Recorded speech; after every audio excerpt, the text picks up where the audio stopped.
ನಮಸ್ಕಾರ ಸ್ನೇಹಿತರೆ. 7 ದಿನದ ನಂತರ ಸೂರ್ಯನ ತ್ರಿಗ್ರಾಹಿ ಯೋಗ.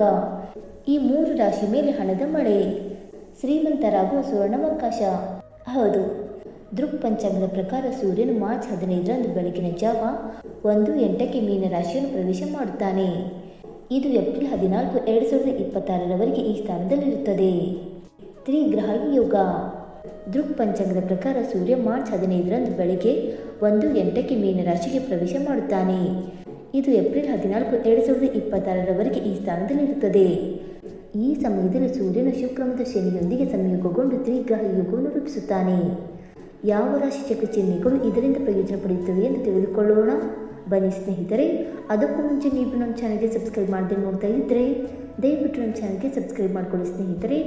ಹಾಗೆ ವೈದಿಕ ಜ್ಯೋತಿಷ್ಯ ಮತ್ತು ಆಚಾರ ವಿಚಾರಗಳಲ್ಲಿ ನಂಬಿಕೆ ಇದ್ದರೆ ವಿಡಿಯೋಗಳನ್ನು ತಪ್ಪದೆ ಲೈಕ್ ಕೊಟ್ಟು ನಮ್ಮ ಆತ್ಮರಿಗೆ ಶೇರ್ ಮಾಡಿ. ಮೊದಲನೆಯದಾಗಿ ಮಿಥುನ ರಾಶಿ. ಮಿಥುನ ರಾಶಿಯವರಿಗೆ ತ್ರಿಗ್ರಾಹಿ ಯೋಗ ಬಹಳ ವಿಶೇಷವಾಗಿರುತ್ತದೆ. ಈ ರಾಶಿ ಚಕ್ರದ 3ನೇ ಮನೆಯ ಅಧಿಪತಿ ಸೂರ್ಯ 10ನೇ ಮನೆಗೆ ಸಾಗುತ್ತಾನೆ. ಈ ರಾಶಿ ಚಕ್ರದ ಜನರಿಗೆ ತಮ್ಮ ವೃತ್ತಿ ಜೀವನದಲ್ಲಿ ಉತ್ತಮ ಅವಕಾಶಗಳು ಸಿಗುತ್ತವೆ. ಅಲ್ಲದೆ ನಿಮ್ಮ ಕಠಿಣ ಪರಿಶ್ರಮದ ಫಲವನ್ನು ನೀವು ಪಡೆಯುತ್ತೀರಿ. ನಿಮ್ಮ ವ್ಯವಹಾರದಲ್ಲಿ ಉತ್ತಮ ಬೆಳವಣಿಗೆಯನ್ನು ನೀವು ನೋಡುತ್ತೀರಿ. ನಿಮ್ಮ ಶತ್ರುಗಳನ್ನು ಸೋಲಿಸಲು ನಿಮಗೆ ಸಾಧ್ಯವಾಗುತ್ತದೆ. ಅಲ್ಲದೆ ನೀವು ಭೌತಿಕ ಸಂತೋಷ ಮತ್ತು ಶಾಂತಿಯನ್ನು ಪಡೆಯುತ್ತೀರಿ. ಎರಡನೆಯದಾಗಿ ಕಟಕ ರಾಶಿ. ಕಟಕ ರಾಶಿ 9ನೇ ಮನೆಯಲ್ಲಿ ಸೂರ್ಯನು ಸಾಗುತ್ತಾನೆ.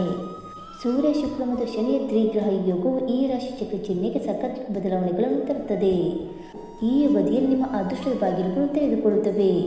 ನೀವು ಸಂಪತ್ತಿನಲ್ಲಿ ಸಮೃದ್ಧಿಯನ್ನು ನೋಡುತ್ತೀರಿ. ಅಲ್ಲದೆ ನಿಮ್ಮ ಮಕ್ಕಳ ಪ್ರತಿಭೆಗಳಿಗೆ ಉತ್ತಮ ನ್ಯಾಯ ಸಿಗುತ್ತದೆ.